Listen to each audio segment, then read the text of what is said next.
فأعوذ بالله من الشيطان الرجيم بسم الله الرحمن الرحيم ومن يعظم شعائر الله فإنها من تقوى القلوب صدق الله مولانا العظیم۔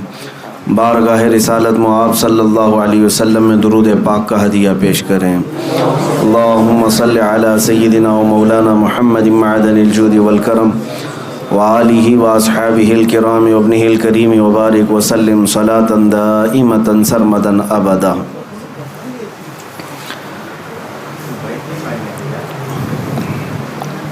عزیزان گرامی وقار، اللہ عز و جل کا بے پایاں کرم و احسان عظیم ہے کہ اس نے اپنے دیار پاک میں ہم جیسے نکموں کو بلایا۔ حرم کعبہ، حرم مصطفیٰ صلی اللہ علیہ وسلم کی زیارتوں سے مولا نے ہمیں سعادت بخشی، اور پھر حج کی سعادتیں اور برکتیں لے کر صحیح سلامت ہم اپنے وطن اپنوں کے درمیان واپس آ گئے۔ یہ اللہ کا کرم و احسان ہے،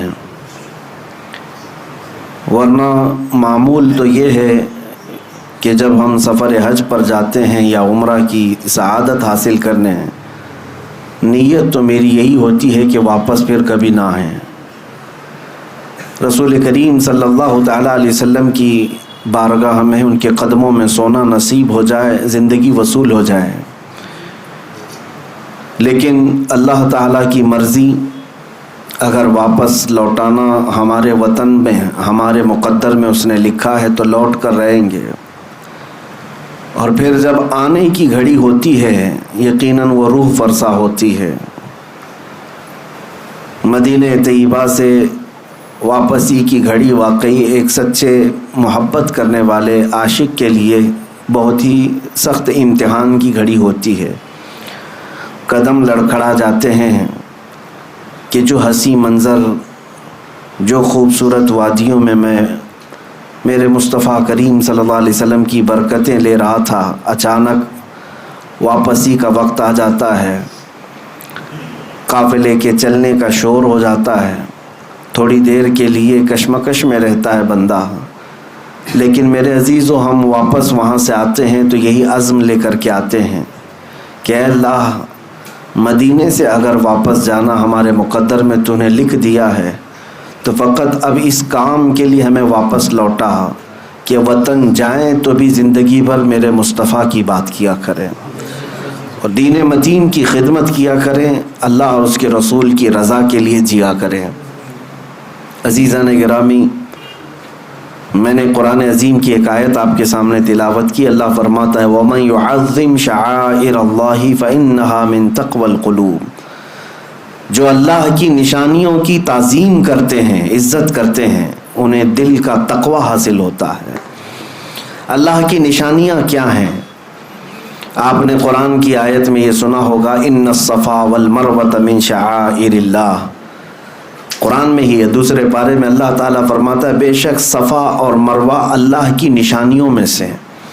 صفا مروہ کیا ہے؟ یہ دو پہاڑیاں ہیں، کعبے کے قریب دو پہاڑیاں ہیں، صفا اور مروہ۔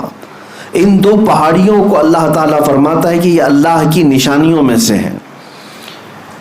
کس لیے نشانیاں ہیں؟ اور قرآن میں چوتھے پارے میں آپ پڑھیں گے، اللہ تعالیٰ فرماتا ہے ان اول بیت وضع للناس للذی ببکۃ مبارکا وہدی للعالمین فیہ آیات بینات مقام ابراہیم۔ اللہ فرماتا ہے سب سے پہلے اس روئے زمین پر جو گھر بنا ہے وہ خانہ کعبہ ہے، جو مکہ میں بنا ہے۔ کس لیے؟ کہ وہ پوری دنیا کے لیے ہدایت کا ذریعہ بنے اور برکت کا ذریعہ بنے، اور اللہ فرماتا ہے اس میں کھلی ہوئی نشانیاں ہیں۔ خانہ کعبہ کو اللہ فرماتا ہے اس میں کھلی ہوئی نشانیاں ہیں۔ صفا اور مروہ کو کہتا ہے رب تعالیٰ کہ یہ اللہ کی نشانیاں ہیں۔ کیوں میرے عزیزو؟ یہاں پر کچھ باتیں مجھے عرض کرنی ہے سفر حج سے لوٹنے کے بعد۔ اگر کوئی حاجی یہ عقیدہ لے کر کے آتا ہے تو میں سمجھتا ہوں اس کا حج اللہ تعالیٰ قبول کر لے گا۔ کیا چیز، بہت سارے جاتے ہیں اور بھیڑ بھاڑ کو دیکھتے ہیں، لاکھوں لوگ اس طرف پڑھ رہے ہیں، لاکھوں لوگ یہ کر رہے ہیں، لاکھوں لوگ وہ کر رہے ہیں۔ ایک بات یاد رکھیں، اسلام بھیڑ سے نہیں چلتا، اسلام آتھینٹک چیزوں پر چلتا ہے، اس کی جڑیں مضبوط ہیں، یہ حقانیت کی بنیاد پر چلتا ہے۔ میں جو بات عرض کر رہا ہوں وہ یہ ہے کہ صفا اور مروہ دو چھوٹی پہاڑیاں ہیں، اب تو ان کی اونچائیاں سب ختم کر دی گئیں، تھوڑی تھوڑی سی نشانیاں باقی رکھا ہے ایک سعودی گورنمنٹ نے، باقی سب تو مٹا دیا۔ صفا اور مروہ پر کیا ہوا کیا تھا آپ کو یہ بھی پتا ہے۔ سیدہ ہاجرہ حضرت ابراہیم علیہ السلام کی اہلیہ، حضرت اسماعیل علیہ السلام کی ماں، 6 ماہ کے حضرت اسماعیل علیہ السلام، قریب چھوٹے سے بچے، ان کی پیاس کی شدت کو بجھانے کے لیے وہ دوڑ لگا رہی تھیں۔ کبھی صفا پر چڑھ کر دیکھتی کہ کہیں پانی نظر آتا ہے، وہاں سے بھاگتی ہوئی مروہ کی طرف جاتی۔ یہ دونوں پہاڑیوں میں تقریباً آدھا کلومیٹر کا فاصلہ ہے، یا ہو سکتا ہے اس سے تھوڑا آس پاس ہوگا، 500 سے 700 میٹر کے درمیان ایک پہاڑی سے دوسری پہاڑی۔ صفا پر چڑھتی، پھر مروہ پر جاتی، پھر مروہ سے صفا کی طرف۔ لیکن اسماعیل علیہ السلام کو خانہ کعبہ کے قریب وہ سلا کر رکھی ہوئی تھیں زمین پر۔ روایات میں ہے کہ انہوں نے 7 چکر لگائے، پھر اللہ تعالیٰ نے اسماعیل علیہ السلام کی ایڑیوں کے نیچے سے زمزم کا پانی پیدا فرمایا، جس کو آج پوری دنیا پیتی ہے، سیراب ہوتی ہے، برکتیں بھی حاصل کرتی ہے۔ اب مجھے جو بات عرض کرنی ہے وہ یہ ہے کہ سیدہ ہاجرہ نے دوڑ لگائی اسماعیل علیہ السلام کی پیاس بجھانے کے لیے، صفا سے مروہ، مروہ سے صفا، صفا سے مروہ، مروہ سے صفا، یہ ٹوٹل 7 چکر ہوئے۔ اس کے بعد یہ بات، اس واقعے کو ہو کر کے ہزاروں سال ہو گئے، لیکن آج بھی حاجی وہاں پر دوڑ لگا رہے ہیں، ہر عمرہ پر جانے والا وہاں پر دوڑتا ہے۔ میرے عزیزو، یہ کیا بات ہے؟ اللہ تعالیٰ نے اپنی اس محبوب بندی کی ادا کو قیامت تک آنے والے حاجیوں کے لیے واجب کر دیا۔ یہ اللہ کی نشانی ہے، دونوں پہاڑیاں۔ اب تم دوڑو گے، جو بھی حج کے لیے آئے گا، عمرہ کے لیے آئے گا، دوڑے گا۔ اب مجھے آپ یہ بات بتائیں، کیا آپ بھی کسی کی پیاس بجھانے کے لیے دوڑتے ہیں؟ کیا آپ بھی وہاں پر کسی کو پانی پلانے کے لیے دوڑتے؟ نہیں۔ آپ سب کو پتا ہے، ہم آج وہاں پر دوڑ کسی کی پیاس بجھانے کے لیے نہیں، بلکہ اللہ کی ایک محبوب بندی کی ادا پر عمل کرنے کے لیے دوڑتے ہیں۔ اب بات ایک نکتے کی میں عرض کرتا ہوں۔ اللہ کی نشانیوں میں سے ایک نشانی ہے، کیا ہے؟ صفا اور مروہ۔ توجہ چاہتا ہوں، بہت ہی ایک اہم نکتے کی طرف آپ کی طرف توجہ لے جا رہا ہوں۔ اسماعیل علیہ السلام کون ہیں؟ اللہ کے نبی ہیں، بلکہ ابھی شیر خوار ہیں، دودھ پیتے ہوئے ہیں۔ اب یہاں سے مفسرین فرماتے ہیں سیدہ ہاجرہ وہ نبی نہیں ہے، نبی کی بیوی ہیں اور نبی کی ماں ہیں، لیکن جو دوڑ لگا رہی تھی، کس کے لیے دوڑ لگا رہی تھی؟ اسماعیل علیہ السلام کے لیے۔ مفسرین فرماتے ہیں ایک نبی کی پیاس کے لیے اگر کوئی دوڑے تو اللہ اس کو نشانی بنا دیتا ہے۔ ایک نبی کی پیاس کے لیے اگر کوئی دوڑے، اللہ اس کو نشانی بنا دیتا ہے۔